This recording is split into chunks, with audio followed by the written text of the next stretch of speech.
Hello students, इस video में class 12 physics 12वीं भौत की बुक 2 का चैप्टर 9 किरण प्रकाश की एवं प्रकाशीय यंत्र ray optics and optical instruments का टॉपिक पूर्णांतिक परावर्तन के अनुप्रयोग, जिसमें पूर्णांतिक परावर्तन के 4 अनुप्रयोगों हीरे का चमकना, लंप प्रिज्म, मिल्क मरीचिका एवं प्रकाश तंतु को डिस्कस किया जाएगा, जिनमें से प्रकाश तंतु 12 बोर्ड्स के फिजिक्स पेपर्स के लिए बहुत ही इंपॉर्टेंट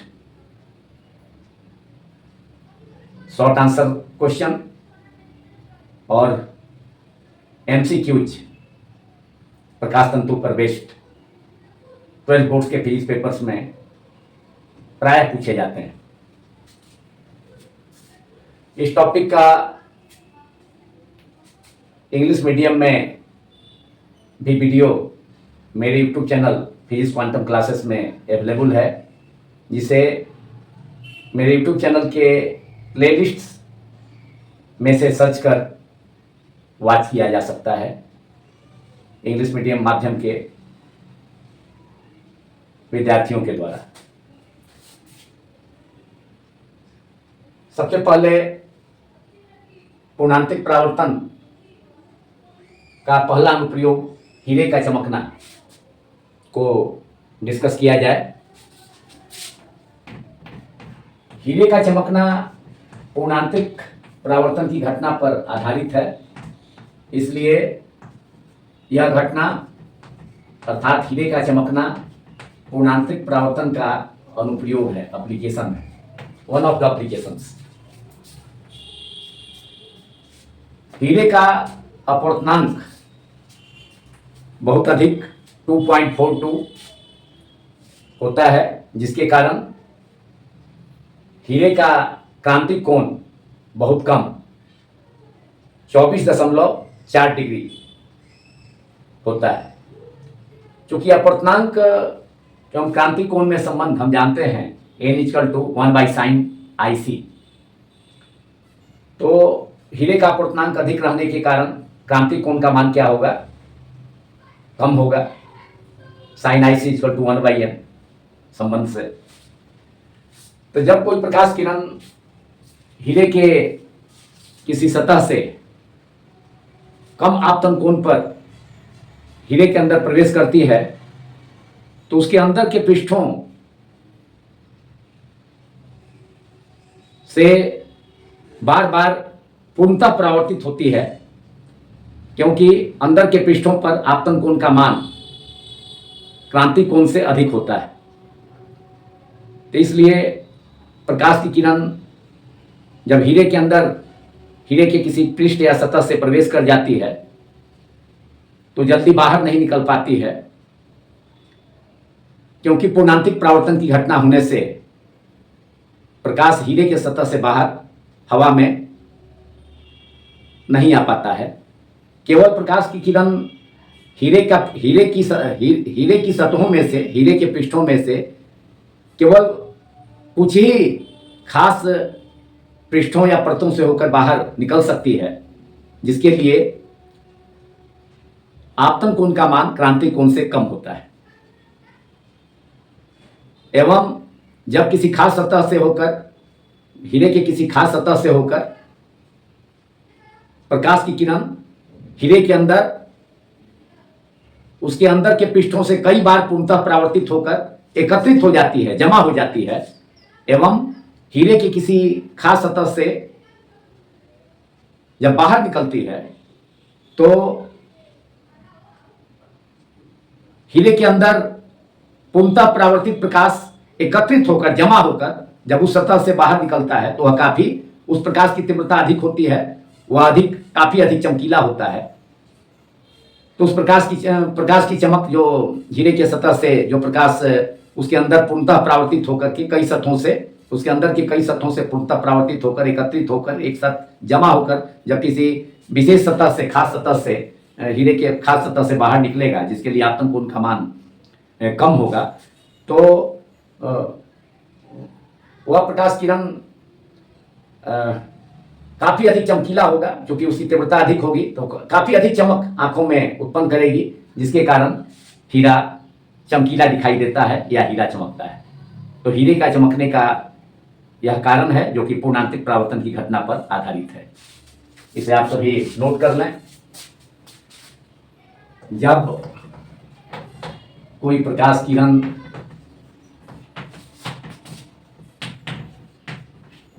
हीरे के किसी पृष्ठ का मतलब सतह, सरफेस, किसी पृष्ठ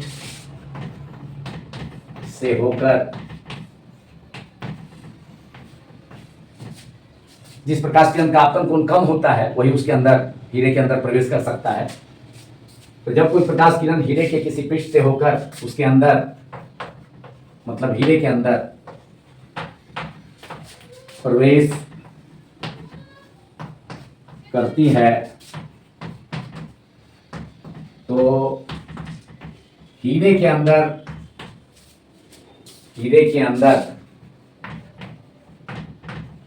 स्थित पृष्ठों द्वारा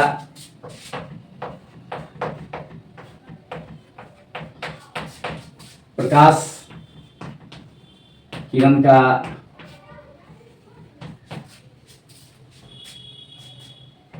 पूर्णतः परावर्तन होता है, क्योंकि उन पृष्ठों के लिए, हीरे के अंदर की पृष्ठों के लिए आपतन कोण, प्रकाश के आपतन कोण का मान क्रांतिक कोण से अधिक होता है। तो पूर्णांतिक परावर्तन की घटना होगी, क्योंकि उन पृष्ठों के लिए या उन पृष्ठों पर आपतन कोण का मान, प्रकाश के आपतन कोण का मान, आपतन कोण आई का मान क्रांतिक कोण IC से अधिक होता है, तब पूर्णांतिक परावर्तन की घटना होती है। हम जानते हैं, पिछले वीडियो में हम लोगों ने पूर्णांतिक परावर्तन की घटना को जाना था, डिस्कस किया था। आपतन कोण का मान क्रांतिक कोण से अधिक होता है, इसलिए हीरे के अंदर के पृष्ठों से बार बार वह प्रकाश किरण पूर्णतः परावर्तित होकर उसके बाद क्या होगा, गैदर एकत्रित होती जाएगी, जमा हो, क्योंकि हवा में तो बाहर नहीं जा पाएगी, विरल माध्यम में नहीं जा पाएगी, सघन माध्यम हीरे के अंदर ही रह जाएगी। तो प्रकाश का पूर्णतः परावर्तन होता है, क्योंकि उन पृष्ठों के लिए आपतन कोण का आई का मान क्रांतिक कोण से अधिक होता है। अतः प्रकाश किरण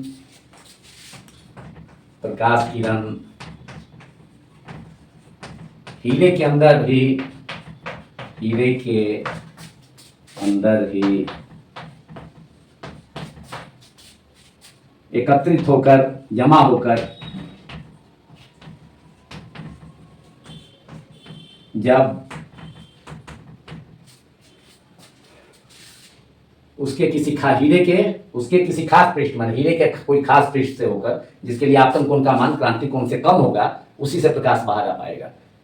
अंदर के पृष्ठों के लिए तो आपतन कोण का मान क्रांतिक कोण से ज्यादा है, हीरे के अंदर के पृष्ठों के लिए आपतन कोण का मान क्रांतिक कोण से अधिक है, तो पूर्णांतिक परावर्तन की घटना होती है। तो प्रकाश हीरे के अंदर से बाहर विरल माध्यम हवा में नहीं आ पाती है। लेकिन किसी खास सतह के लिए कुछ सतहें ऐसी होती हैं, हीरे का कंस्ट्रक्शन ऐसा होता है, हीरे की बनावट ऐसी होती है, कुछ सतहें ऐसी होती हैं जहाँ प्रकाश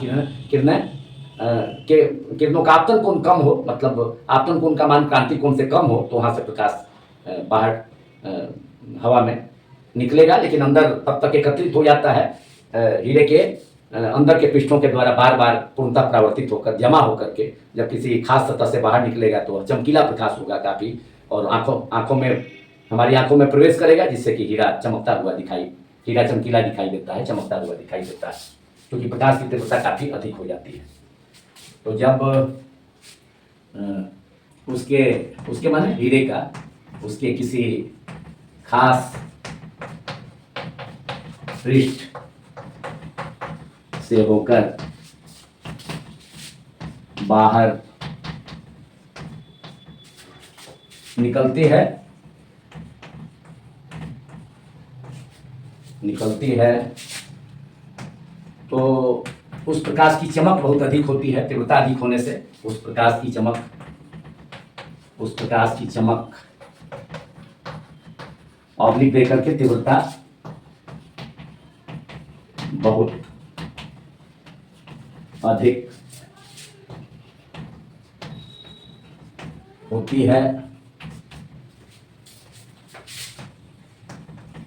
एवं हीरा चमकीला दिखाई देता है।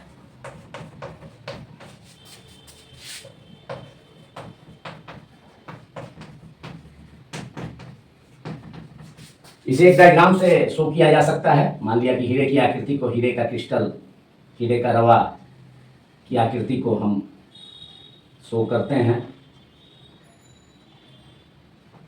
इस डायग्राम के द्वारा, चित्र के द्वारा। ये हीरे की प्रिज्म की आकृति। तो मान लिया कि प्रकाश किरण उसके ऊपरी सतह ऐसा है जो कि जिससे कि प्रकाश कम आपतन कोण पर हीरे के अंदर प्रवेश करेगी तथा कम आपतन कोण पर बाहर निकलेगी। तो कोई प्रकाश किरण, मान लिया कि यह प्रकाश किरण हीरे का ऊपरी पृष्ठ, हीरे का ऊपरी सतह से अंदर प्रवेश किया। विरल माध्यम, इधर हवा है, बाहर में क्या है, हवा है। ये क्या है, हीरा है, हीरे का क्रिस्टल है, हीरे का रवा है, हीरा। तो ये कोई प्रकाश किरण हीरे का क्रिस्टल, हीरे का रवा हीरा के ऊपरी पृष्ठ से, सतह से अंदर प्रवेश करेगी। विरल माध्यम हवा से, हीरा सघन माध्यम है। तो आपतन बिंदु पर डाले गए लंब की ओर प्रकाश किरण जब विरल माध्यम से सघन माध्यम में प्रवेश करती है तो अभिलंब की ओर मुड़ जाती है, क्योंकि सघन माध्यम में प्रकाश की चाल घट जाती है। तो यहाँ पर आपतन बिंदु पर लंब अगर डालें, यहाँ पर एक लंब की कल्पना करें डॉटेड लाइन से, तो प्रकाश किरण यहाँ हवा से जब हीरे के अंदर प्रवेश करेगी तो लंब की ओर मुड़कर हीरे के अंदर इंटर कर जाएगी, प्रवेश कर जाती है एवं उसके फिर दूसरे सतह पर जाकर के आपतित होगी अंदर के सतह पर। यहाँ पर आपतन कोण का मान क्रांति कोण से अधिक होगा। तो उस सिचुएशन में प्रकाश की किरण पूर्णतः परावर्तित होकर के फिर बगल वाले पृष्ठ पर जाएगी। यहाँ पर आपतन कोण का मान जो है यहाँ दिखा सकते हैं। आपतन कोण का मान अभिलंब एवं प्रकाश किरण, आपतित किरण और लंब के बीच का कोण आपतन कोण है। तो यह आपतन कोण का मान आई, क्रांतिक कोण IC से अधिक होगा, पूर्णांतिक परावर्तन होगा। अब यहाँ पर हीरे का जो जिस सतह पर प्रकाश ऊपरी सतह से अपवर्तित होकर के हीरे के अंदर प्रवेश किया एंड इस हीरे का दूसरे सतह पर आपतित हुआ अंदर के सतह पर, तो यहाँ पर आपतन कोण I का मान क्रांतिक कोण से अधिक हो जाने पर क्या होगा कि प्रकाश किरण अब हीरा से हवा में, इधर फिर हवा है, हीरा सघन माध्यम, हवा विरल माध्यम में, तो हीरा से फिर हवा में प्रवेश नहीं करेगी बल्कि पूर्णतः परावर्तित हो गया। यहीं से पूर्णतः, इसी सतह से पूर्णतः हीरे का अंदर का जो सतह है जहाँ पर प्रकाश पहुंचा है, तो वहाँ से पूर्णतः आपतन कोण का मान क्रांतिक कोण से अधिक है। तो प्रकाश किरण उसी सतह से, ये निचले सतह से ही परावर्तित होकर फिर बगल वाली सतह पर चला गया, निचला सतह पर। तो वहां पर आपतित होने के बाद फिर वही स्थिति है, आपतन कोण का मान क्रांतिक कोण से अधिक है। तो फिर से प्रकाश अब इस सतह से, दाईं ओर वाला जो निचला सतह है उससे प्रकाश बाहर नहीं निकल पाएगा, बल्कि यहाँ से फिर पूर्णतः पूर्णरूपेण परावर्तित होकर के, पूर्णतः परावर्तित होकर के, यहाँ पर भी वही सिचुएशन लागू है। आपतन कोण का मान क्रांतिक कोण से अधिक है अंदर के सतह पर, किसी सतह पर। तो अब प्रकाश किरण क्या होगा, अब फिर ऊपरी सतह की ओर लौटी और यहाँ पर यह सतह ऐसा खास सतह है जिस पर कम आपतन कोण पर प्रकाश इंटर कर रहा है, प्रवेश कर रहा है हीरे के अंदर, एंड आपतन कोण का मान क्रांतिक कोण से कम है, तो कम आपतन कोण पर प्रकाश बाहर भी निकल सकता है। वह खास सतह है हीरे का, ऊपरी सतह को माने है वह खास सतह। यहाँ से प्रकाश अब निकलेगा तो हीरा सघन माध्यम से विरल माध्यम की ओर जाएगा। तो आपतन बिंदु पर लंब, यहाँ पर भी एक लंब डाल दिया जाए तो प्रकाश किरण अब यहाँ पर अभिलंब से क्या होगा, हवा में तो स्पीड बढ़ जाएगा। तो प्रकाश किरण देखिए यहाँ हवा में प्रकाश किरण लंब से दूर होकर के बाहर निकल गई और इधर हवा में निकल गई। और यही जो प्रकाश किरण है यहाँ पर ऑब्जर्वर का आई होगा, आंख होगा, ऑब्जर्वर की आंख में जब प्रवेश करेगी, आदमी की आंख में प्रवेश करेगी तो वह प्रकाश काफी चमकीला दिखाई देगा। तो इस प्रकार हमने एक चित्र के द्वारा, चित्र आरेख के द्वारा, डायग्राम के द्वारा, हीरे के सतहों के द्वारा मैंने हीरे से प्रकाश का पूर्णांतिक परावर्तन, हीरे के अंदर के सतहों के द्वारा पूर्णांतिक परावर्तन को यहाँ दिखाया है। यहाँ से ऊपरी सतह से प्रकाश बाएं सिरे से प्रवेश किया है, बाएं साइड से, बाएं सिरे से, एंड दाएं सिरे से फिर हीरा से हवा में बाहर निकला है। तो वह प्रकाश अंदर के सतहों के द्वारा, विभिन्न सतहों के द्वारा देखा गया, यहाँ पर बार बार पूर्णतः परावर्तित हुई। तो वह प्रकाश हीरे के अंदर एकत्रित हो जाता है, जमा हो जाता है, जमा होकर के जब पुनः ऊपर वाले पृष्ठ से कोई पृष्ठ, यहाँ ऊपरी पृष्ठ लिए हैं, उससे बाहर निकला तो एकत्रित होकर प्रकाश किरण की तीव्रता अधिक होगी, चमक अधिक होगी, इसलिए हीरा चमकीला दिखाई देता है।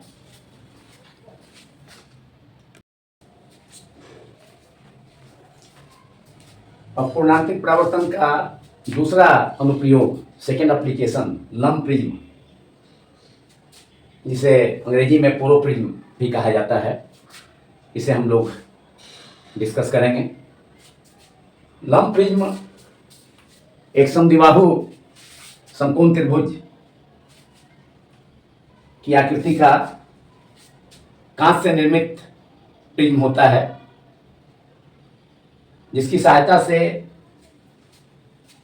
प्रकाश किरणों को 90 डिग्री का कोण से एवं 180 डिग्री का कोण से मोड़ा जाता है, अर्थात प्रतिबिंब को उल्टा करने के लिए प्रतिबिंब को उसके वस्तु के आकार में बिना परिवर्तन किए हुए उसके प्रतिबिंब के आकार को उल्टा करने के लिए लंब प्रिज्म का उपयोग किया जाता है।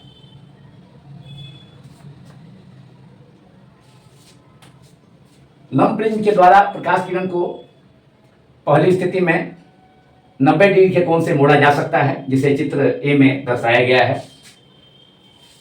इसमें एक लंब प्रिज्म जिसका पहला पृष्ठ जो कि समकोण है, 90 डिग्री पर है, यह कोण 90 डिग्री समकोण है, यह समद्विबाहु समकोण त्रिभुज की आकृति लंब प्रिज्म का कांच से बना हुआ। तो पहला पृष्ठ लंबवत है, तो प्रकाश की किरण इसके लंबवत आपतित हुई है, इस लंबवत सतह के लंबवत प्रकाश आपतित हुई है, तो प्रकाश किरण क्षैतिज दिशा में आपतित हुई है। इसके लंबवत लंब प्रिज्म के या पूर्ण परावर्तक प्रिज्म के लंबवत सतह पर, जिसे हमने पहला सतह नेम्ड किया है, पहला सतह माना है, फर्स्ट नंबर 1 दे दिया है, दूसरा सतह इधर है, तिरछा सतह दूसरा, एंड जो तीसरा सतह है बेस वाला, उसे हमने थर्ड सरफेस से माना है।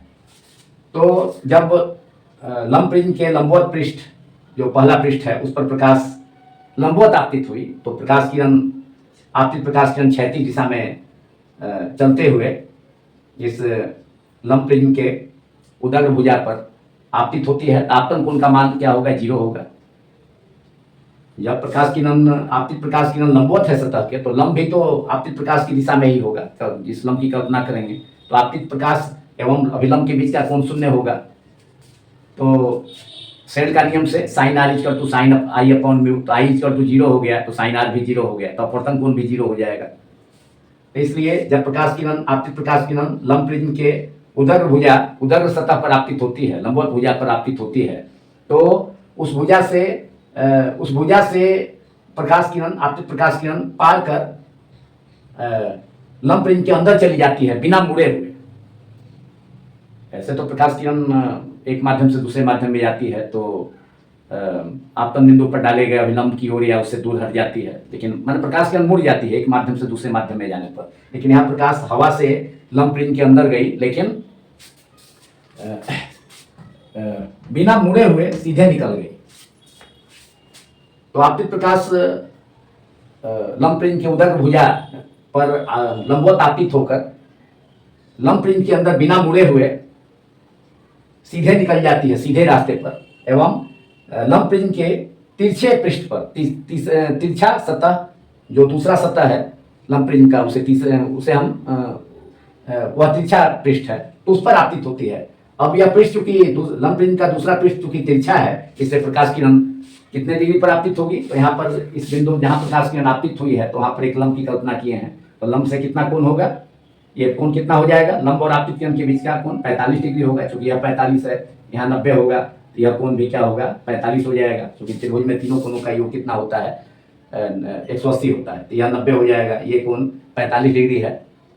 लंब प्रिज्म का दो कोण 45-45 है, एक कोण क्या है 90 डिग्री है, क्योंकि लंब प्रिज्म है तो एक कोण 90 होता है, तो बाकी दो कोण 45-45 होंगे। तो यहाँ पर भी कोण कितना बन जाएगा 45 बन जाएगा। और लंब जब डाले हैं तिरछा पृष्ठ पर लंब प्रिज्म के दूसरा पृष्ठ जो तिरछा पृष्ठ है उस पर, तो लंब कितने पर होता है, लंब जो होगा इस सतह से, मतलब तिरछा सतह से यहाँ लंब डाले हैं, ये लंब है, डॉटेड लाइन यहाँ लंब है, तो यह कितना कोण पर होगा 90 पर होगा। उसमें यह कोण अंदर वाला जो कोण है त्रिभुज जो बन रहा है इस आपतित किरण के द्वारा, इस आपतित किरण के द्वारा इसके ऊपरी भाग में एक त्रिभुज बन रहा है लंब प्रिज्म के अंदर, तो उसके वह कोण कितना होगा यहाँ पर 45 डिग्री। एंड कुल कोण लंब और जो तिरछा सतह है उसके बीच का कोण कितना हो जाएगा, एक साइड का 90 और फिर दूसरे साइड का भी 90, 90 180, 90 डिग्री 90 डिग्री 180, तो यह 45 है, तो यह 45 हो जाएगा। मैंने आपतन कोण का मान ज्यामिति से हमने निकाल लिया, कितना होगा 45 डिग्री होगा। एंड जब 45 डिग्री होगा तो आपतन कोण का मान क्या हो गया, क्रांति कोण से अधिक हो जाएगा, क्योंकि कांच एवं हवा के अंतरा पृष्ठ के लिए, सीमांत पृष्ठ के लिए, जहाँ कांच एवं हवा एक दूसरे के संपर्क में होते हैं, यहाँ पर लंब प्रिज्म तो कांच का बना है, इसके बाहर क्या है हवा है, विरल माध्यम है, तो कांच हवा अंतरा पृष्ठ के लिए या सीमांत पृष्ठ के लिए, इंटरफेस के लिए क्रांति कोण का मान कितना होता है लगभग 42 डिग्री। और यहाँ प्रकाश किरण आपतित कितना पर हुई है, दूसरे सतह लंब प्रिज्म के दूसरे पृष्ठ पर, तिरछे पृष्ठ पर प्रकाश किरण आपतित होती है 45 डिग्री पर, तो आपतन कोण 45 डिग्री का मान कांच एवं लंब प्रिज्म कांच का बना है एवं हवा का जो सीमांत पृष्ठ है उसके लिए 42 डिग्री है, तो कांच के लिए क्रांति कोण का मान क्या हो गया 42 डिग्री, आपतन कोण 45 डिग्री है, तो आपतन कोण का मान क्रांति कोण से अधिक हो गया, इसलिए पूर्णांतिक परावर्तन की घटना होगी लंब प्रिज्म के तिरछे पृष्ठ पर दूसरे सतह पर, एवं प्रकाश अब यहाँ से हवा में प्रवेश नहीं कर पाएगी, विरल माध्यम में नहीं जा पाएगी, बल्कि सघन माध्यम में ही मुड़ जाएगी। और कितने कोण से मुड़ गया, यह लंब प्रिज्म आपतित प्रकाश को कितना कोण से मोड़ दिया 90 डिग्री से मोड़ दिया, तो ये 45 है, तो यह भी 45 हो जाएगा। लंब और जो परावर्तित किरण है पूर्णतः परावर्तित किरण उसके कोण के बीच का कोण कितना होगा, वो भी 45 हो जाएगा। तो कुल मिलाकर के लंब प्रिज्म द्वारा लंब प्रिज्म का तिरछे पृष्ठ के द्वारा प्रकाश किरण को कितने कोण पर मोड़ दिया गया 90 डिग्री पर मोड़ दिया गया, जो कि लंब प्रिज्म का उपयोग भी है। लंब प्रिज्म या तो प्रकाश किरण को 90 डिग्री कोण से मोड़ देता है या 180 डिग्री कोण से मोड़ देता है। तो चित्र ए में उस लंब प्रिज्म को दर्शाया गया है जो प्रकाश किरणों को 90 डिग्री से मोड़ सकता है। यह तो एक किरण हो गया, इसके अलावा और भी किरणें आ सकती हैं, प्रवेश कर सकती हैं, तो उसका भी वही हाल होगा, 90 डिग्री से मोड़ा जाएगा तिरछे पृष्ठ के द्वारा। इस प्रकार पूर्णतः परावर्तित प्रकाश अब क्या होगा, अब जो है फिर से जो इसका तीसरा पृष्ठ है जो क्षैतिज पृष्ठ है उस पर लंबवत रूप से आपतित होगा। लंबवत रूप से जब आपतित होगा तो आपतन कोण एंड अपवर्तन कोण का मान कितना हो जाएगा 0 डिग्री। तो फिर प्रकाश तीसरे पृष्ठ पर लंबवत आपतित होकर के बाहर निकल जाएगा। इस प्रकार लंब प्रिज्म द्वारा पूर्णतः परावर्तन की घटना, जिसमें कि आपतित प्रकाश को लंब प्रिज्म के द्वारा 90 डिग्री के कोण से मोड़ा गया, जिसे चित्र ए में दर्शाया गया। चित्र बी में प्रकाश किरणों को माने लंब प्रिज्म के द्वारा प्रकाश किरणों को 180 डिग्री के कोण से मोड़ा जा सकता है, तो उस लंब प्रिज्म को दर्शाया गया है चित्र बी में, प्रकाश किरणों को 180 डिग्री कोण से मोड़ने वाला लंब प्रिज्म। इसमें क्या है, यह लंब प्रिज्म की आकृति यहाँ पर इस ढंग की है, तो यहाँ पर जो इसके यह भी समद्विबाहु समकोण त्रिभुज ही है, लेकिन इसके शीर्ष पर कितना कोण बनेगा, ये शीर्ष वाला कोण कितना है, दोनों भुजाओं को जिस बिंदु पर लंब प्रिज्म की दो भुजा है जिसको निम्न हमने किया है, नाम दिया है 2 एवं 3, उसको मिलाने वाले भुजा का जो बिंदु है, तो वहाँ पर कोण कितना होगा, यह 90 डिग्री है, तो बाकी दो कोण त्रिभुज में एक कोण 90 है, तो बाकी दो कोण 45 डिग्री होंगे। तो जब प्रकाश आपतित प्रकाश किरण, मान लिया कि इसका जो आधार वाला पृष्ठ है उसका नाम हमने वो उसको उदर रूप से रखा हुआ है एक ढंग से, तो उसको नेम्ड कर दिया 1। तो जब कोई प्रकाश किरण लंब प्रिज्म के उदर भुजा, यहाँ जो उदर भुजा है नंबर 1 दिए हैं, उस पर आपतित होती है, लंबवत रूप से आपतित होती है, तो यहाँ पर भी आपतन कोण क्या होगा, आपतित किरण और लंब दोनों एक ही रेखा में होंगे, तो आपतन कोण भी 0 एंड सेल का नियम से अपवर्तन कोण भी 0। तो आपतित प्रकाश लंब प्रिज्म के लंबवत पृष्ठ उदग्र पृष्ठ पर आपतित होने के बाद बिना मुड़े हुए लंब प्रिज्म के अंदर प्रवेश करती है, एवं लंब प्रिज्म के दूसरा पृष्ठ जो तिरछा पृष्ठ है उस पर आपतित होती है। कितना डिग्री पर आपतित होगी, अभी हमने देखा ऊपर चित्र में 45 डिग्री के कोण पर आपतित होगी। लंब और आपतित किरण के बीच का कोण 45 डिग्री का कोण यहाँ भी ज्यामिति से बन रहा है। तो अब 45 डिग्री का कोण हुआ, तो इधर क्या है, बाहर लंब प्रिज्म के बाहर क्या है, हवा है। तो हवा में प्रकाश नहीं जा पाएगी, इसलिए कि यहाँ पर भी वह पूर्णांतिक परावर्तन की शर्त लागू हो रहा है। पूर्णांतिक परावर्तन की शर्त, दूसरी शर्त, आपतन कोण का मान क्रांतिक कोण से अधिक होना चाहिए, तो वह लागू हो रहा है। आपतन कोण 45 डिग्री है दूसरे तिरछे पृष्ठ पर लंब प्रिज्म का, जबकि क्रांतिक कोण का मान कांच हवा पृष्ठ के लिए, कांच हवा अंतरा पृष्ठ या सीमांत पृष्ठ के लिए कितना होता है, 42 डिग्री होता है। तापतन कोण 45 डिग्री है और क्रांतिक कोण 42 डिग्री। तापतन कोण का मान क्रांतिक कोण से अधिक है दूसरे पृष्ठ के लिए, तो प्रकाश किरण क्या होगा, दूसरा पृष्ठ प्रकाश किरण को 90 डिग्री के कोण से मोड़ देगा। यानी प्रकाश हवा में दूसरे सतह से होकर बाहर नहीं निकल पाएगी, बल्कि प्रिज्म के अंदर ही प्रकाश को मोड़ दिया गया।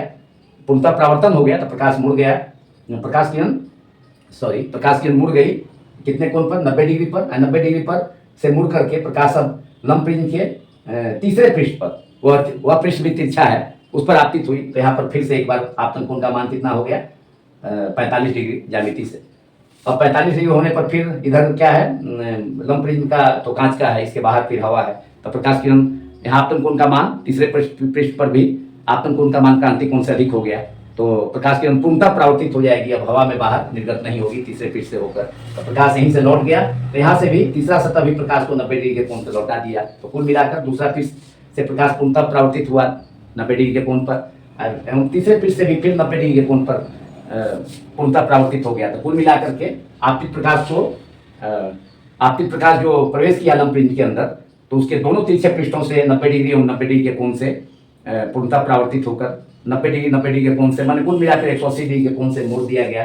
तो प्रकाश जो है आपतित प्रकाश के समानांतर ही, लेकिन उसके विपरीत दिशा में बाहर निकल गई। तो यहाँ पर प्रकाश किरणों को लंब प्रिज्म द्वारा 180 डिग्री के कोण से मोड़ा गया, एवं किस घटना के द्वारा, प्रकाश का पूर्णांतिक परावर्तन की घटना के द्वारा।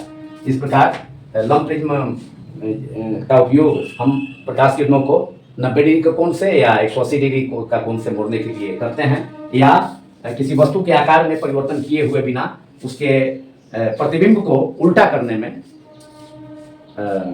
उपयोग किया जाता है लंब प्रिज्म का। तो अभी से इसके बारे में आप लोग इसे नोट कर लें। तो लंब प्रिज्म कांच से निर्मित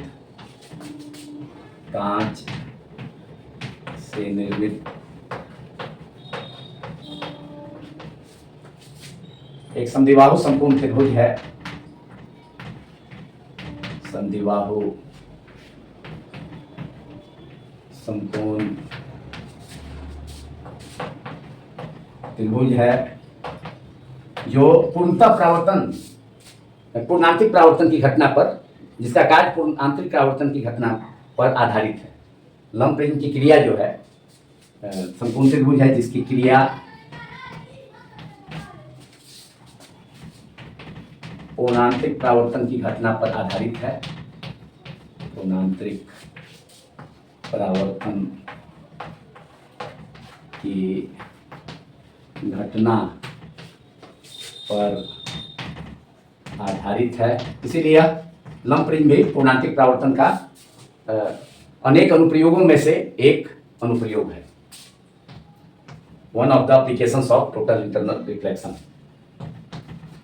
तो लंब प्रिज्म क्या करता है, लंब प्रिज्म का उपयोग क्या किया जाता है, प्रकाश किरणों को 90 डिग्री या 180 डिग्री से मोड़ने में किया जाता है। तो इस चीज को आप, बहुत ही इंपॉर्टेंट चीज है यह बात। तो लंब प्रिज्म प्रकाश किरणों को 90 डिग्री या 180 डिग्री कोण से मोड़ता है, कोण से मोड़ता है। एवं लंब प्रिज्म की सहायता से किसी वस्तु के आकार में परिवर्तन किए हुए बिना उसके प्रतिबिंब को उल्टा किया जाता है। प्रतिबिंब उल्टा हो जाएगा, लेकिन उसके साइज में जो प्रतिबिंब का आकार है वही वस्तु का आकार हो। वस्तु का जितना आकार है उतना ही प्रतिबिंब का आकार होगा। तो लंब प्रिज्म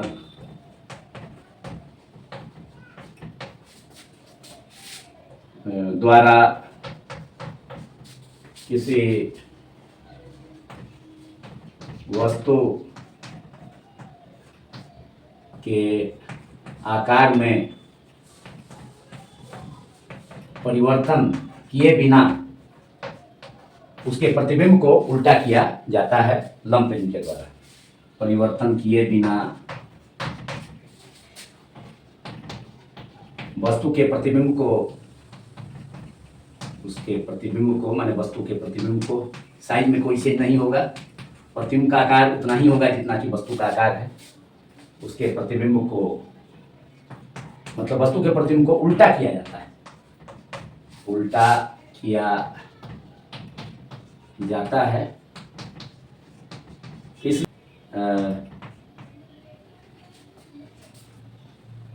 फोटो कैमरा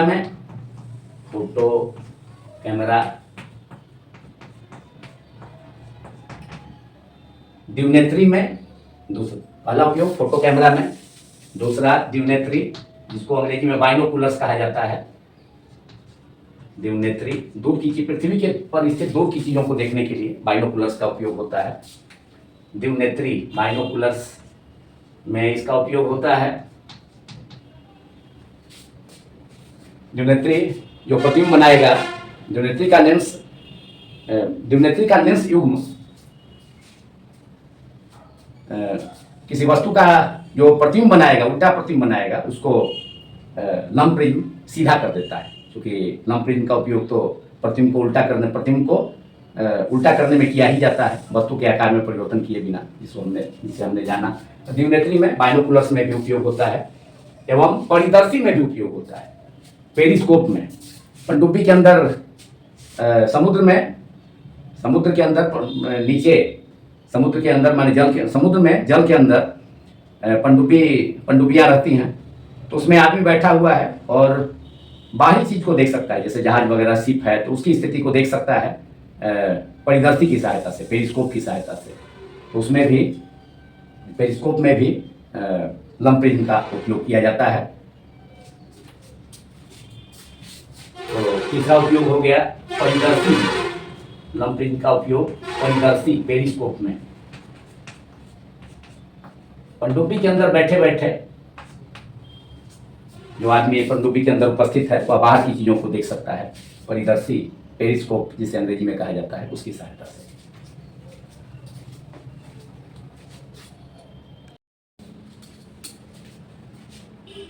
पूर्णांतिक परावर्तन का तीसरा अनुप्रयोग मृगमरीचिका, मिराज। गर्मी के दिनों में रेगिस्तानों में या कोल तार से बनी चिकनी सड़कों पर दूर से देखने पर जल का भ्रम होता है, परंतु वहां पर पहुंचने पर जल होता ही नहीं है। जो दूर से जल दिखाई देता है वहां पहुंचने पर जल होता ही नहीं है। तो इस प्रकाशीय भ्रम को मृगमरीचिका कहा जाता है, जो पूर्णांतरिक परावर्तन की घटना पर आधारित है। इसे आप लोग नोट कर लें कि मृगमरीचिका क्या है। तो मृगमरीचिका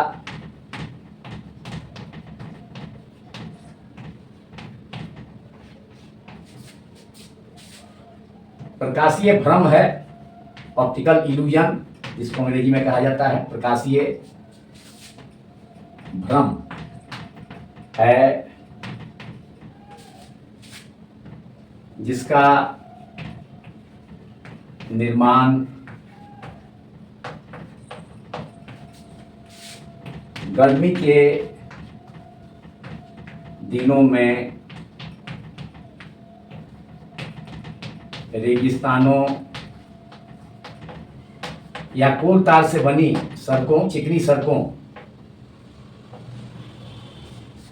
दोनों जगहों पर मृगमरीचिका की अनुभूति होती है गर्मी के दिनों में, रेगिस्तानों में भी एवं कोल तार अलकतरा से बनी चिकनी सड़कों पर भी। दूर से देखने पर जल का भ्रम होता है, जल की उपस्थिति लगती है कि वहाँ जल है, लेकिन वास्तव में जल वहाँ जल की अनुभूति होती है, लेकिन वास्तव में वहाँ पहुँचने पर जल होता नहीं है।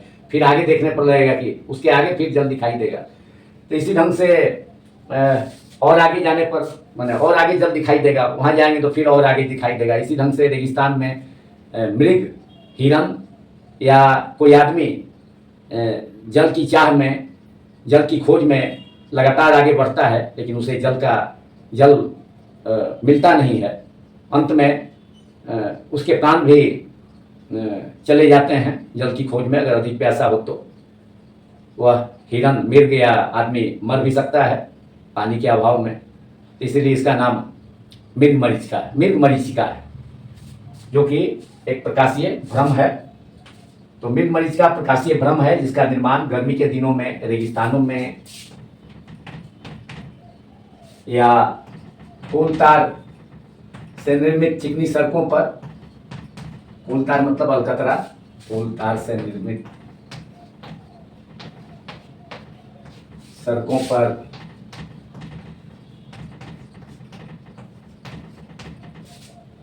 दूर से देखने पर जल का भ्रम होता है कि जल वहाँ उपस्थित है, लेकिन वास्तव में वहाँ जाने पर होता नहीं है।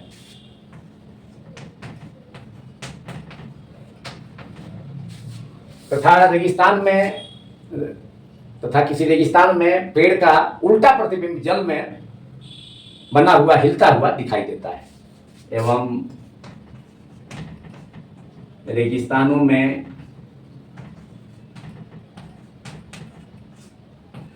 किसी भी रेगिस्तान में पेड़, रेगिस्तान में तो खजूर वगैरह के पेड़ होते हैं छोटे छोटे, तो रेगिस्तान में पेड़ का उल्टा प्रतिबिंब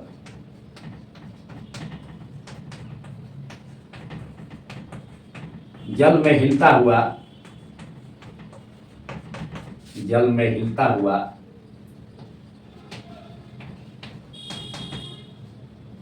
दिखाई देता है।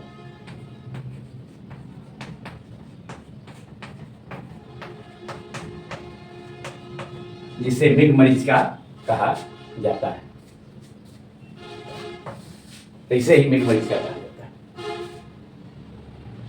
पेड़ का उल्टा प्रतिबिंब ऐसा लगेगा कि सैंडी सरफेस पर जो गर्म बालू फर्श है, तो उस पर लगेगा कि पानी फैला हुआ है, पानी है, और उसमें पेड़ का उल्टा प्रतिबिंब हिलता हुआ दिखाई देगा। हिलता हुआ इसलिए कि वायु के विभिन्न परतों का घनत्व अलग अलग होता है, इसके कारण पेड़ का जो उल्टा प्रतिबिंब बनता है तो लगेगा जल में बनेगा, लेकिन हिलता हुआ होता है, हिलता हुआ दिखाई देता है। वह हवा के विभिन्न परतों के अलग अलग घनत्व के कारण होता है। अब इसकी क्रिया को चित्र में दर्शाया गया है। माने मृगमरीचिका रेगिस्तान में, किसी रेगिस्तान में मृगमरीचिका के निर्माण को चित्र में दर्शाया गया है। इसकी क्रिया को भी इस चित्र की सहायता से समझा जा सकता है। गर्म बालू की फर्श के निकट की हवा गर्म होती है, एंड गर्म होकर के उसका अपवर्तनांक एवं घनत्व, गर्म हवा का घनत्व एवं अपवर्तनांक कम होता है, तो वह विरल माध्यम के रूप में आचरण करती है। मतलब गर्म बालू फर्श, गर्मी के दिन में तो बालू का फर्श जो है रेगिस्तान में, बालू क्या होता है, वह गर्म हो जाता है, तो उसके आसपास की जो हवा होगी, गर्म बालू के आसपास की हवा, वह क्या होगी, गर्म हो जाएगी, तो वह विरल माध्यम का कार्य करेगी। जबकि ऊपर की हवा अपेक्षाकृत ठंडी होती है, तो वह सघन माध्यम के का कार्य करती है। तो जब किसी रेगिस्तान में कोई पेड़ है, तो पेड़ के ऊपरी भाग से सूर्य से जो प्रकाश आएगी, तो पेड़ के ऊपरी भाग से होकर आएगी। तो वह जब कोई प्रकाश किरण पेड़ के ऊपरी भाग से चलते हुए, आते हुए सघन माध्यम से विरल माध्यम की ओर प्रवेश करती है, माने ऊपर की ठंडी हवा सघन माध्यम है, और नीचे जब आएगा तो अपेक्षाकृत जैसे जैसे नीचे जाएगा, आने पर माध्यम का घनत्व घटता जाएगा, तो माध्यम विरल होता जाएगा। जैसे जैसे हवा गर्म होगी वैसे वैसे वह माध्यम, मतलब वह विरल होता है, विरल माध्यम के रूप में उसका घनत्व घटता जाएगा। तो अधिक अपर्तांक ऊपर होगा, ठंडी हवा का अपर्तांक अधिक होगा, गर्म हवा का अपर्तांक कम होगा। तो जब ऊपर से नीचे की ओर अधिक अपर्तांक से कम अपर्तांक की ओर जब प्रकाश किरण पेड़ के ऊपरी सिरे से होते हुए नीचे की ओर उतरती है, नीचे की ओर आती है, तो लंब से हवा की विभिन्न परत जिसे दिखाया गया है, हवा की परतें हैं, ऊपर हवा की ठंडी परतें हैं और नीचे हवा की गर्म परतें हैं। तो ऊपर से नीचे की ओर जैसे जैसे नीचे उतरेंगे, नीचे उतरने पर माध्यम विरल होता जाएगा, उसका अपर्तांक घटता जाएगा। तो प्रकाश किरण लंब से सघन माध्यम से विरल माध्यम, ऊपर सघन माध्यम है, नीचे विरल माध्यम, तो सघन माध्यम से विरल माध्यम में नीचे की ओर आने पर प्रकाश किरण हवा की विभिन्न परतों पर जो अभिलंब की कल्पना करेंगे उससे दूर हटती जाएगी, और दूर हटते हटते हटते हवा की एक कोई खास परत जिस पर कि आपतन कोण का मान क्रांति कोण से अधिक होगा। तो प्रकाश किरणें चूंकि जब ऊपर से नीचे की ओर आ रही हैं तो ठंडी हवा से गर्म हवा की ओर, सघन माध्यम से विरल माध्यम की ओर, तो लंब से दूर हटती जाती हैं। एंड दूर हटते हटते एक हवा की एक खास परत यहाँ दिखाया गया है, जहाँ पर कि आपतन कोण का मान क्रांति कोण से अधिक है, I is greater than IC। तो इस परत से ही अब प्रकाश की किरण जो ऊपर से आ रही थी पेड़ के ऊपरी भाग से, वह सीधे यहीं से बैक हो जाती है, मुड़ जाती है। एंड दूर जो आदमी है उसकी आंखों में जब प्रवेश करती है तो उसे ऐसा लगता है कि पेड़ का प्रतिबिंब उधर ही, पेड़ वहां ही है, पेड़ वहां पर ही है, माने उसे ऐसा लगेगा कि प्रकाश जिस दिशा से आ रहा है उधर ही पेड़ है, मतलब पेड़ का उल्टा प्रतिबिंब क्या होगा, जलाशय में बना हुआ एहसास होता है। जल का आभास दूर से देखने पर जल की अनुभूति होती है रेगिस्तान में, एंड उसमें पेड़ का उल्टा प्रतिबिंब दिखाई देता है। आदमी को लगता है कि पेड़ उसी दिशा से, माने पेड़ उसी दिशा में है जिस दिशा में, क्योंकि प्रकाश यहाँ से रिटर्न हो गया है सीधे ऊपर की ओर, और ऊपर की ओर जाने पर प्रकाश किरण अब विरल माध्यम से सघन माध्यम की ओर जाने पर लंब की ओर मुड़ते हुए उसके जब किसी मृग किरण या आदमी की आंखों में प्रवेश करती है तो वह उसे ऐसा लगता है कि प्रकाश किरण जिस दिशा से आ रही है उसका आभासी प्रतिबिंब बन जाता है किधर, इसे डॉटेड लाइन से इस जो किरण आंख में प्रवेश की है मृग या आदमी के, रिटर्न होकर के पूर्णांतिक परावर्तन होकर के इस परत पर, हवा की इस खास परत पर देखा जा सकता है। तो अब इसका आभासी प्रतिबिंब इस किरण को पीछे की ओर बढ़ाने पर डॉटेड लाइन से, तो पेड़ का उल्टा प्रतिबिंब, लेकिन आभासी प्रतिबिंब कहाँ पर बनता है, वह सैंडी जो सरफेस है, गर्म बालू फर्श पर लगेगा कि वहां पर पानी, दूर से देखने पर पानी का फैलाव है, पानी वहां फैला हुआ है, एंड उसमें पेड़ का हिलता हुआ प्रतिबिंब जो कि आभासी प्रतिबिंब होगा लेकिन उल्टा होगा, वह दिखाई देता है। क्योंकि प्रकाश किरणें यहाँ से मुड़ गई हैं, मतलब प्रकाश किरणें ऊपर से पेड़ से होते हुए नीचे की ओर आते हुए सघन माध्यम से विरल माध्यम में आते हुए लंब से दूर हटते हटते एक खास परत पर जहाँ यहाँ दिखाया गया है, जब आपतन कोण का मान क्रांति कोण से अधिक हो जाता है तो प्रकाश किरण यहीं से लौट करके आदमी या मृग किरण के आंखों में प्रवेश करती है। तो उसे ऐसा लगता है कि उसे पेड़ उस दिशा में दिखाई देता है जिस दिशा में आभासी प्रतिबिंब बना है, जिस दिशा से प्रकाश की किरणें आ रही हैं। कुछ प्रकाश किरणें आदमी या मृग की आंखों में सीधे भी प्रवेश कर जाती हैं। तो इस प्रकार पेड़ का उल्टा प्रतिबिंब जलाशय में ऐसा प्रतीत होता है कि जलाशय है, जलाशय में हिलता हुआ प्रतीत होता है, जिसे मृग मरीचिका कहा जाता है। तो रेगिस्तान में मृग मरीचिका का निर्माण को इस चित्र में दर्शाया गया है, जिसकी सहायता से इसकी क्रिया को भी समझा गया।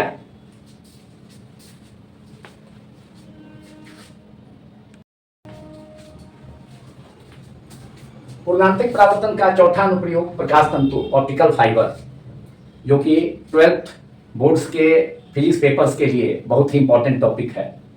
प्रकाश तंतु ऑप्टिकल फाइबर एक ऐसी युक्ति, डिवाइस या प्रकाश नली है, प्रकाश की नली है, जिसकी सहायता से प्रकाश संकेत को एक जगह से दूसरे जगह तक प्रकाश की तीव्रता के बहुत कम नुकसान पर आसानी से भेजा जा सकता है। इसके लिए कई पतले पतले प्रकाश तंतुओं को, प्रकाश की नलियों को जोड़कर प्रकाश को दूरस्थ जगहों पर, दूर स्थित जगहों पर भेजा जा सकता है। तो उसके लिए कई प्रकाश तंतुओं को आपस में जोड़ा जाता है।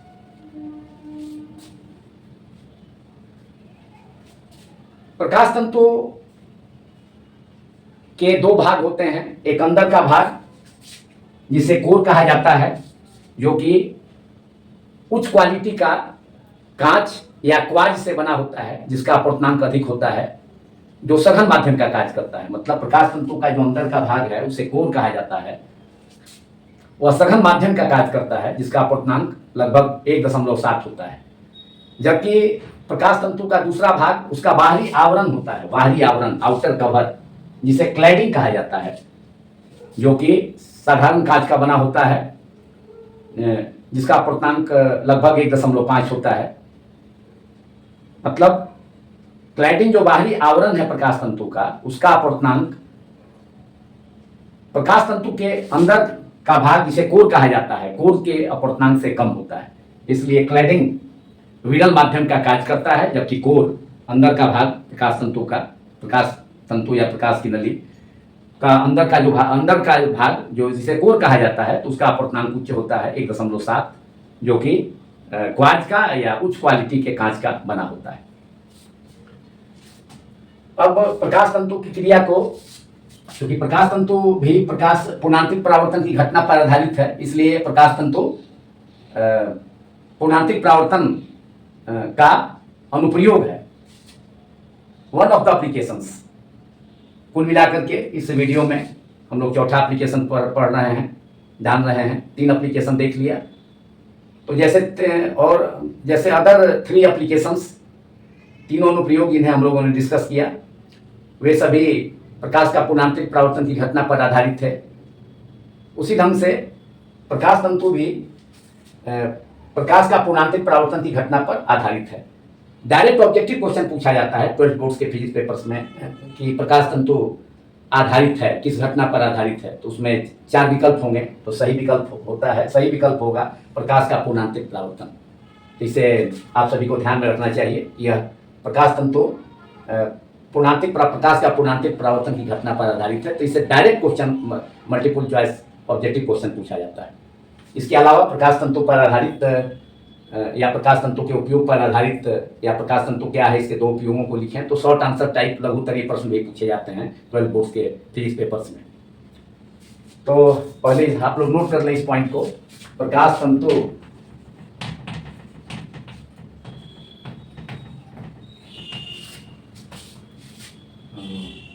प्रकाश की नली है, प्रकाश की नली है जो पूर्ण आंतरिक परावर्तन की घटना पर कार्य करता है। पूर्ण आंतरिक परावर्तन की घटना पर आधारित है।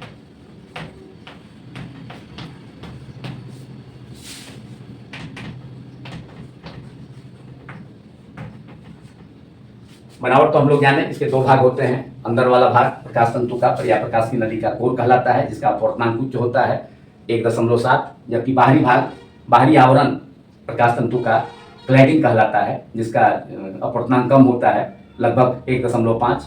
तो वह विरल माध्यम का कार्य करता है, जबकि प्रकाश तंतु का कोर, अंदर का भाग, सघन माध्यम का कार्य करता है। अब इसकी क्रिया को जाना जाए। वर्किंग प्रकाश तंतु का क्रिया को इस डायग्राम से, मतलब प्रकाश तंतु से होकर प्रकाश का गमन को, प्रकाश का संचरण को दर्शाया गया है, एक सिरे से दूसरे सिरे तक। इसी ढंग से कई प्रकाश तंतुओं को जोड़कर हम प्रकाश को लंबी दूरी तक, दूरस्थ स्थानों तक भेज सकते हैं, दूरस्थ स्थानों तक भेजा जा सकता है। तो जब कोई प्रकाश किरण प्रकाश तंतु, किसी प्रकाश तंतु के बाएं सिरे से अंदर प्रवेश कर गई एवं प्रकाश तंतु के ऊपरी सिरे, मतलब कोर क्लैडिंग का जो अंतरा पृष्ठ है, सीमांत पृष्ठ है कोर एवं क्लैडिंग का, तो वहां पर प्रकाश जब आपतित होगी तो आपतन कोण का मान क्रांति कोण से अधिक हो जाए, I is greater then I सी। अंदर में कम आपतन कोण पर तो प्रकाश अंदर प्रवेश कर गई प्रकाश तंतु से, उनके एक सिरे से, लेकिन जब उसके अंदर जब पहुंची कोर क्लैडिंग के अंतरा पृष्ठ पर, प्रकाश तंतु के कोर क्लैडिंग का अंतरा पृष्ठ, संपर्क पृष्ठ पर या सीमांत पृष्ठ पर, तो वहां पर आपतन कोण का मान, आई का मान क्रांति कोण आईसी से अधिक होने पर प्रकाश किरण अब क्लैडिंग के बाहर हवा में नहीं जा पाएगी। क्लैडिंग विरल माध्यम का कार्य करता है, जबकि कोर सघन माध्यम का। तो प्रकाश किरण अब क्या होगा, इंटरफेस से ही, मतलब कोर क्लैडिंग का अंतरा पृष्ठ से ही ऊपरी पृष्ठ पर, तो प्रकाश तंतु की ऊपरी सतह पर आपतित होने के बाद अब बाहर नहीं निकल पाएगी विरल माध्यम में, वहीं से लौट जाती है, पूर्ण रूपेण माने पूर्णतः परावर्तित हो जाती है ऊपरी पृष्ठ से ही, ऊपरी दीवार से ही कहें, प्रकाश तंतु नली की ऊपरी दीवार से ही परावर्तित होकर पुनः निचले दीवार पर आई। वहां भी बाहर क्या है, क्लैडिंग है, जो कि विरल माध्यम का कार्य करता है। तो यहाँ पर भी प्रकाश तंतु के का जो निचली दीवार है या निचला सतह है या कोर क्लाइडिंग अंतरा पृष्ठ है, तो वहां पर प्रकाश फिर आपतित हुई। यहाँ पर भी आपतन कोण का मान क्रांतिक कोण से अधिक होने पर यहाँ से प्रकाश किरण फिर से परावर्तित हो गई, पूर्णतः परावर्तित होकर पुनः प्रकाश तंतु के या प्रकाश नली के ऊपरी सतह पर या ऊपरी दीवार पर पुनः कोर क्लाइडिंग के अंतरा पृष्ठ पर आपतित हुई, फिर से वहां पूर्णतः परावर्तित हुई। इसी ढंग से बार बार, मतलब प्रकाश तंतु नली के ऊपरी और निचले दीवारों के द्वारा बार बार पूर्णतः परावर्तन की घटना होने से प्रकाश इसी ढंग से आगे बढ़ते हुए, पूर्णतः परावर्तित होते हुए आगे बढ़ती जाती है एवं पुनः प्रकाश तंतु या प्रकाश नली से के दूसरे सिरे से बाहर निकल जाती है। पहले सिरे से, बाएं सिरे से प्रकाश अंदर गई, दूसरे सिरे से दाएं सिरे से बाहर निकल गई। इस प्रकार प्रकाश जो किरण है उसके तीव्रता में कोई खास कमी, जब प्रकाश बाहर निकलेगा तो उसकी तीव्रता में कोई खास कमी नहीं होती है, बहुत मामूली कमी होती है। तो प्रकाश की तीव्रता में भी बहुत कम नुकसान होता है जब प्रकाश तंतु से होकर एक जगह से दूसरे जगह तक पूर्णांतिक परावर्तन की घटना का पालन करते हुए एक जगह से दूसरे जगह तक, एक सिरे से दूसरे सिरे से जब बाहर निकलती है तो प्रकाश की तीव्रता में कोई खास कमी नहीं होती है, नगण्य कमी होती है, बहुत कम कमी होती है। तो यह प्रकाश तंतु से प्रकाश का गमन पूर्णांतिक परावर्तन की घटना का पालन करते हुए यह क्रिया है प्रकाश तंतु का। इस क्रिया को लिखा जाए, जब कोई प्रकाश किरण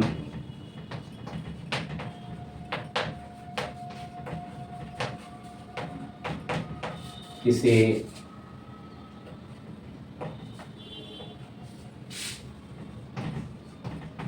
प्रकाश तंतु के एक सिरे से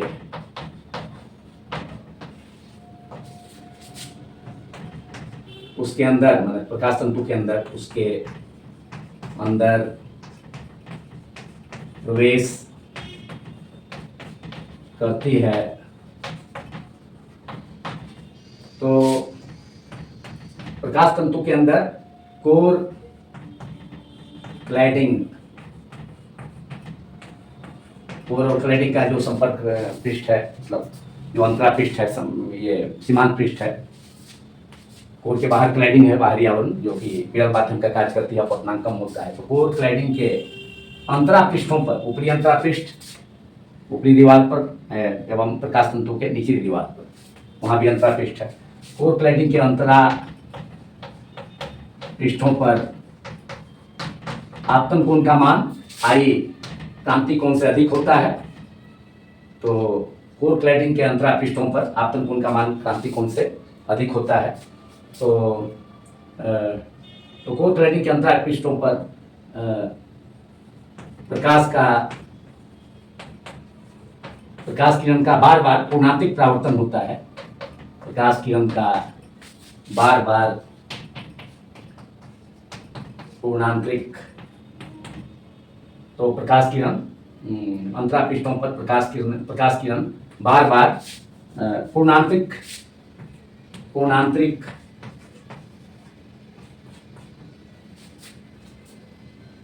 परावर्तन के बाद पूर्णांतरिक परावर्तन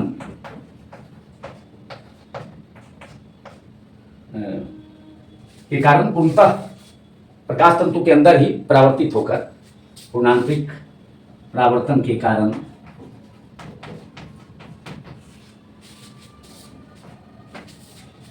पूर्णतः प्रकाश तंतु के अंदर ही, प्रकाश तंतु के अंदर ही पूर्णतः परावर्तित होकर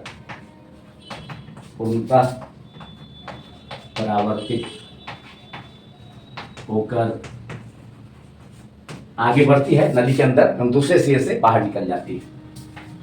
उसके बाद क्रिया का जो बचा भाग है उसे अब ऊपर मैं लिखता हूं।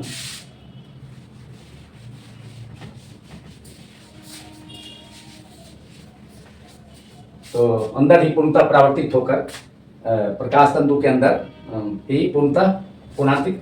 तो क्या होगा, जब कोई प्रकाश किरण, फिर से मैं रिपीट कर देता हूं, आप लोग इसे आसानी से नोट कर सके क्रिया को, प्रकाश तंतु की क्रिया को। जब कोई प्रकाश किरण किसी प्रकाश तंतु के एक सिरे से उसके अंदर प्रवेश करती है तो कोर क्लैडिंग के अंतरापृष्ठों, माने ऊपरी प्रकाश तंतु का ऊपरी दीवार एवं निचले दीवार से, जहाँ पर कि कोर और क्लैडिंग का, प्रकाश तंतु का अंदर का भाग कोर, बाहरी आवरण क्लैडिंग, तो उसका जहाँ संपर्क पृष्ठ है, अंतरापृष्ठ है, इंटरफेस है, तो वहाँ पर आपतन कोण का मान क्रांतिक कोण से अधिक होने पर प्रकाश किरणें कोर क्लैडिंग के अंतरापृष्ठों पर बार बार पूर्णतः परावर्तित होती है। एंड पूर्णतः परावर्तित होकर प्रकाश किरण बार बार पूर्णांतिक परावर्तन के कारण प्रकाश तंतु के अंदर ही पूर्णतः परावर्तित होकर आगे की ओर प्रकाश तंतु के अंदर आगे की ओर, अब नीचे के बाद पूर्णतः परावर्तित होकर, अब लिखना है यहाँ से ऊपर बचा जो क्रिया है इसका, प्रकाश तंतु का, उसे आगे की ओर गमन करती है, एवं प्रकाश तंतु के दूसरे सिरे से, दाएं सिरे से बाहर निकल जाती है, एवं प्रकाश तंतु के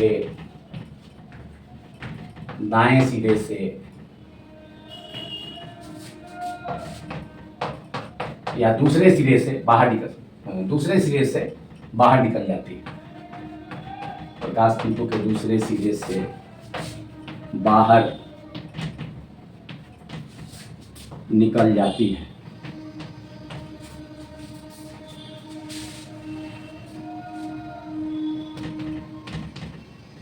यह प्रकाश तंतु की क्रिया है। अब अंत में प्रकाश तंतु के उपयोग,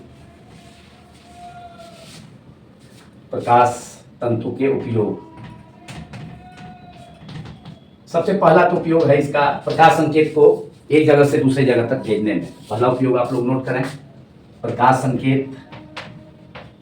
किरण को प्रकाश संकेत भी कहा जाता है। प्रकाश किरणों को एक जगह से दूसरे जगह तक भेजने में, या प्रकाश संकेतों को एक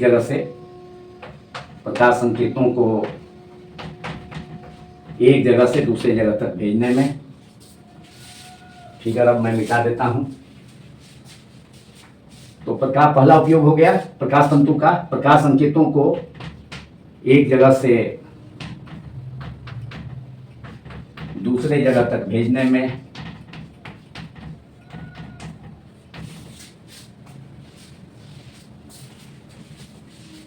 एक जगह से दूसरे जगह तक भेजने में प्रकाश तंतु का उपयोग होता है। दूसरा उपयोग है, विद्युत संकेत को भी एक जगह से दूसरे जगह तक भेजा जा सकता है प्रकाश तंतु द्वारा। इसके लिए ट्रांसड्यूसर की सहायता से विद्युत संकेत को पहले बदलना होता है प्रकाश संकेत के रूप में। विद्युत ऊर्जा को प्रकाश ऊर्जा के रूप में बदल के तब प्रकाश तंतु से विद्युत संकेत को, मतलब विद्युत ऊर्जा को एक जगह से, इलेक्ट्रिसिटी को भी एक जगह से दूसरे जगह तक भेजा जा सकता है। तो दूसरा महत्वपूर्ण उपयोग है प्रकाश तंतु का, विद्युत संकेत को या विद्युत संकेतों को एक जगह से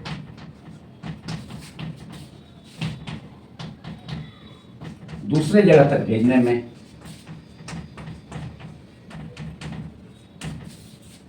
स्वाभाविक है कि विद्युत ऊर्जा का भी बहुत कम नुकसान होगा, तो प्रकाश तंतु की सहायता से जब प्रकाश को एक जगह से दूसरे जगह तक भेजा जाता है तो प्रकाश ऊर्जा का या प्रकाश की तीव्रता में बहुत कम, नगण्य, बहुत ही कम नुकसान हानि होती है।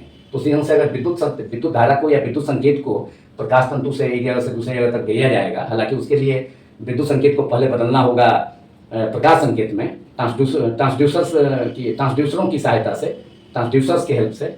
लेकिन फिर भी जब विद्युत संकेत को भी भेजा जाएगा प्रकाश तंतु से, तो तब क्या होगा, प्रकाश तंतुओं से जब विद्युत संकेतों को भेजा जाएगा तो विद्युत ऊर्जा में भी बहुत कम हानि होगी, जबकि ट्रांसमिशन वायर से, तारों से विद्युत ऊर्जा को जब भेजा जाता है, विद्युत इलेक्ट्रिसिटी को, तो अभी प्रेजेंटली तो हम लोग विद्युत तार से, वायर से ही भेजते हैं, ट्रांसमिशन लाइन से जिसे कहा जाता है। तो उससे इलेक्ट्रिसिटी का, विद्युत ऊर्जा का बहुत पोर्शन जो है नष्ट हो जाता है, नुकसान हो जाता है। तो उस नुकसान को विद्युत मतलब प्रकाश तंतु से विद्युत ऊर्जा को भेजा जाएगा, इलेक्ट्रिसिटी को भेजा जाएगा, तो विद्युत धारा को भेजा जाएगा, तो विद्युत धारा की भी बहुत बचत होगी, उसका बहुत ही कम, बहुत ही माने उसके नुकसान को रोका जा सकता है। जो तारों, वायर्स की सहायता से, तारों की सहायता से भेजने पर नुकसान जो होता है विद्युत ऊर्जा में, उसमें उसके बहुत ही उसमें कमी हो जाएगी। तो विद्युत संकेतों को एक जगह से दूसरे जगह तक भेजने में दूसरा उपयोग है। तीसरा उपयोग भी बहुत ही महत्वपूर्ण है। 3 महत्वपूर्ण उपयोग, इसके अलावा डेकोरेटर लैंप्स में भी, सजावट के बल्बों में भी प्रकाश तंतु का उपयोग होता है, वह भी एक उपयोग है। चौथा उपयोग, फोर्थ यूज, लेकिन 3 यूज तक हम लोग देखें इसमें। तो प्रकाश तंतु के बहुत से उपयोग हैं, उसमें से मुख्य 3 उपयोग यहाँ पर हम लोग डिस्कस कर रहे हैं। पहला उपयोग प्रकाश संकेतों को एक जगह से दूसरे जगह तक भेजने में, दूसरा उपयोग विद्युत संकेतों को एक जगह से दूसरे जगह तक भेजने में, और तीसरा चिकित्सीय उपयोग है कि एंजियोस्कोपी, शरीर के अंदर के भागों की, जैसे फेफड़ा है, आंत है, इन सभी की जांच करना है, तो उसके लिए प्रकाश नली के रूप में इसका उपयोग किया जाता है। प्रकाश तंतु को आदमी के शरीर के, आदमी के मुंह से होकर के शरीर के अंदर भेजा जाता है। उसके बाद लेजर किरणों को भेज करके कंप्यूटर की सहायता से शरीर के अंदर के भागों की जांच की जाती है, जिसे एंजियोस्कोपी कहा जाता है। और जिस यंत्र की सहायता से इसका उपयोग किया जाता है, एंजियोस्कोपी की जाती है, उसको एंजियोस्कोप कहा जाता है। एंजियोस्कोप से शरीर के अंदर के भागों की जांच की जाती है। तो तीसरा उपयोग भी चिकित्सीय उपयोग है, लेकिन बहुत ही महत्वपूर्ण है। लिख लें, चिकित्सीय उपयोग है यह। शरीर के अंदर के भागों, जैसे आंत हो गया, फेफड़ा हो गया, यह सब चीज शरीर के अंदर के भागों या अंदर के अंगों, भागों कहें या अंगों कहें, की जांच करने में पाइप के रूप में इसका इस्तेमाल होता है। पाइप के द्वारा, पाइप को मुंह से, आदमी के मुंह से शरीर के अंदर भेजा जाता है, और उसमें उस पाइप से लेजर किरणों को भेजा जाता है, और उसका कंप्यूटर से भी जांच होती है। शरीर के अंदर के भागों की जांच करने के लिए ऑप्टिकल पाइप के रूप में, प्रकाश नली के रूप में इसका इस्तेमाल होता है। प्रकाश नली के रूप में प्रकाश तंतु का उपयोग होता है। एंड इस प्रक्रिया को क्या कहा जाता है? एंजियोस्कोपी। शरीर के अंदर के भागों की जांच की जो प्रक्रिया है, उसको क्या कहा जाता है? एंजियोस्कोपी में। तो एंजियोस्कोपी में इसका यूज हो गया प्रकाश तंतु का। तो यह 3 महत्वपूर्ण उपयोग। ऐसे सजावटी बल्बों में भी इसका उपयोग होता है, प्रकाश तंतु का उपयोग होता है। इस प्रकार यह वीडियो अब कंप्लीट होता है, जिसमें हम लोगों ने पूर्णांतिक परावर्तन के 4 अनुप्रयोगों को डिस्कस किया, उनके बारे में जाना। यदि यह वीडियो आप सभी को पसंद आया हो तो इस वीडियो को अधिक से अधिक लाइक एवं शेयर करें, तथा मेरे YouTube channel physics quantum classes को अधिक से अधिक सब्सक्राइब करें।